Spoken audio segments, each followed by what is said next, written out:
എല്ലാ ദിവ്യാത്മാക്കൾക്കും വിനീതമായ നമസ്കാരം. സത്യത്തിന് മഹത്തായ ശക്തിയാണുള്ളത്. ആരാണോ സത്യപരിപാലനം നടത്തുന്നത് അവർക്കായിരിക്കും അന്തിമമായ വിജയം. ഇന്ന് കോടതിയിൽ പോയാൽ സത്യത്തിനൊരു പ്രസക്തിയും ഇല്ല എന്ന് പറയാറുണ്ട്. അസത്യമാണ് കോടതിയിൽ ജയിക്കുന്നത്.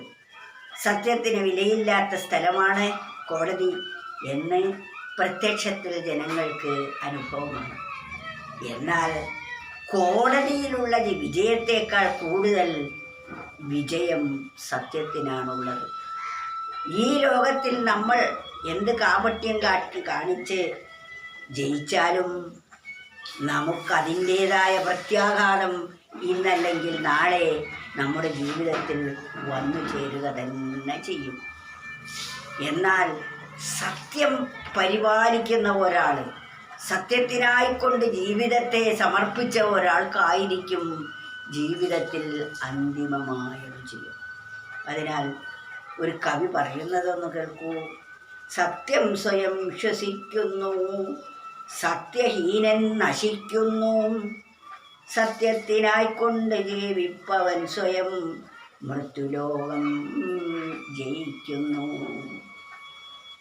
സത്യത്തിന് ഒരു ഊന്നിൻ്റെ ആവശ്യമില്ല, ഒരാളുടെയും ശുപാർശയുടെയും ആവശ്യമില്ല, മറ്റൊരാളുടെയും സഹായത്തിൻ്റെയും ആവശ്യമില്ല. അതാണ് സത്യം സ്വയം ശ്വസിക്കുന്നു. സത്യത്തിനൊരു ഊന്നുവടിയുടെ ആവശ്യമില്ല.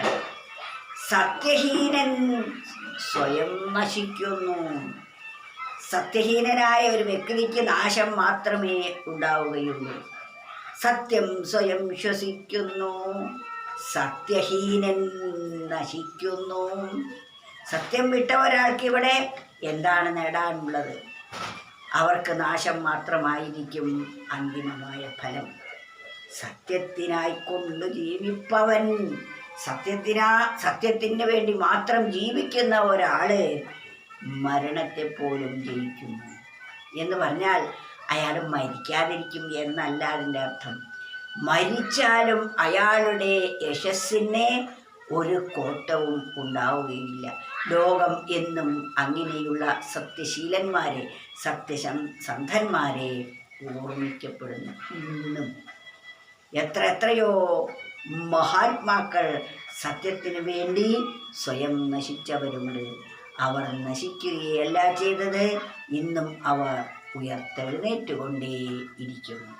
അതിനാൽ നമ്മൾ സത്യസന്ധരാവുക, സത്യപരിപാലകരാവുക. അതാണ് നമ്മുടെ മനസ്സിനും സമാധാനം കൈവരിക്കാനുള്ള ഏക പോംവഴി.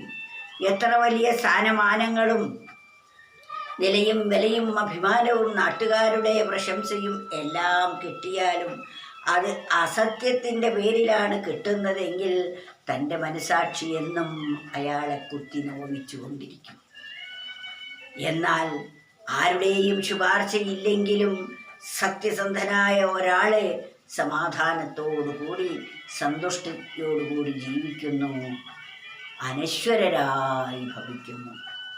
മരിച്ചാലും അവർ മരിക്കാതെ ജീവിക്കുന്നു. ഇതാണ് സത്യം സ്വയം ശ്വസിക്കുന്നു, സത്യഹീനൻ നശിക്കുന്നു. സത്യത്തിനായിക്കൊണ്ടു ജീവിപ്പവൻ സ്വയം മൃത്യുലോകം ജയിക്കുന്നു.